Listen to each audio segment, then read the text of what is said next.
What is going on, guys? This is XxLeeeeeeeroy from Project Mags, and today I'm coming to you with a Black Ops 2 4-player strategy on the zombie map Buried. With me here today is Tcp Martymart and our two newest members, TJ Bauer and Kaimakani. We're glad to have them with us, and we hope that they're with us for a very long time. So, you know, now that we've gotten the pleasantries aside, we can begin with the strategy. So, the first thing to do is make sure that everybody's gotten the box at least once. Nobody goes a second time until everybody's gone once. And then the two people that have the suckiest weapons, like somebody has an RPG and somebody has a ballistic knife, then they go first for a second try, and then the other two people debate who has a better weapon, and the other person goes to get the box next. Once you've done that, everybody needs to rack up 1,500 points. Decide who opens the debris to the bank, and then, you know, once you've done that, open up the door to get Big Boy here. Some people call him Ralphie, some people call him Leroy, which is pretty ironic. Some people call him Big Boy, like I do. But, you know, so yeah, box twice for everybody, and then 1,500 points, and then Ralphie / Leroy / Big Boy. But yeah, so decide who buys the debris, and I believe Kaimakani opens the debris for us to get to the bank. So as you can see, I don't know why I skipped it right there, but pull out as many points as you like. I decided to pull all of them out just because I have so much in there, and I don't plan on using most of it. But yeah, so I go somewhere around 40,000 points. The best way to do this and keep it interesting is to alternate between transit and buried. Like, start one match of transit, get as many points as you can and put it in the bank, and then play a match of buried and keep alternating. But and then what you're going to want to do is you're going to want to get the AN-94 chalk, like so. You're going to put it in your base of operations. Don't waste all your points trying to get to the courthouse the first time. In the first couple rounds. Just wait until you actually make your way there. But what you want to do first is step 1, get Juggernog before you do anything. That's absolutely crucial. And then you're going to want to get Vulture.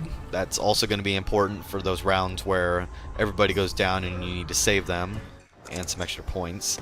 Also, you can get Speed Cola if you like. I got it just because I have a terrible time getting weapons that reload very slowly, and I was hoping to get a hammer sometime soon. But yeah, so what you're going to do in the courthouse is you're going to have two people down on this hallway covering this side, and both of you absolutely need an AN-94. AN-94 is a pretty overpowered assault rifle in this game, and when me and TCP Martymart are working together to take out a giant horde of zombies at the same time, it can do lots of damage. So make sure that you get the AN-94. It'll also be helpful when the higher rounds come forward. You can decide to get double tap or Juggernog first, and then whichever one you get first, make sure to get the other one second time when the rounds start reaching the 30s. So if you decide to get, say, Pack-a-Punch, then you'll be able to, oh my god, I'm stuttering. If you decide to get Pack-a-Punch first, then when round 30 comes, you'll want to get Double Tap. It'll definitely be a lot of points wasted on ammunition, but when you're the kind of person that tries to survive as many rounds as possible, it's a pretty logical decision if you think about it. But yeah, another thing you can do to help is you can switch shifts every round, like what we do. Me and TCP Martymart decide to give each other turns every round. For TJ Bauer and Kaimakani, they couldn't do that because Kaimakani has the Paralyzer, and then TJ Bauer has his weapons. So they don't really have to switch because they don't have as many zombies to take on, and we're going to be getting tons more points at a time. I mean, of course, they could decide to alternate if they wanted to, but seeing as how they only get like 25 zombies around, I mean, there's not really any reason to switch shifts, instead to see who kills. Another tip is to try to get the time bombs. Without the time bombs, there's a chance that if you go down right after getting so many awesome perks, then you'll be pretty disappointed by that. TCP Martymart holds the time bombs. He every time we get a max ammo, he throws one down. Of course, unless we just are in the middle of a round and it's pretty tough, then he doesn't throw another one.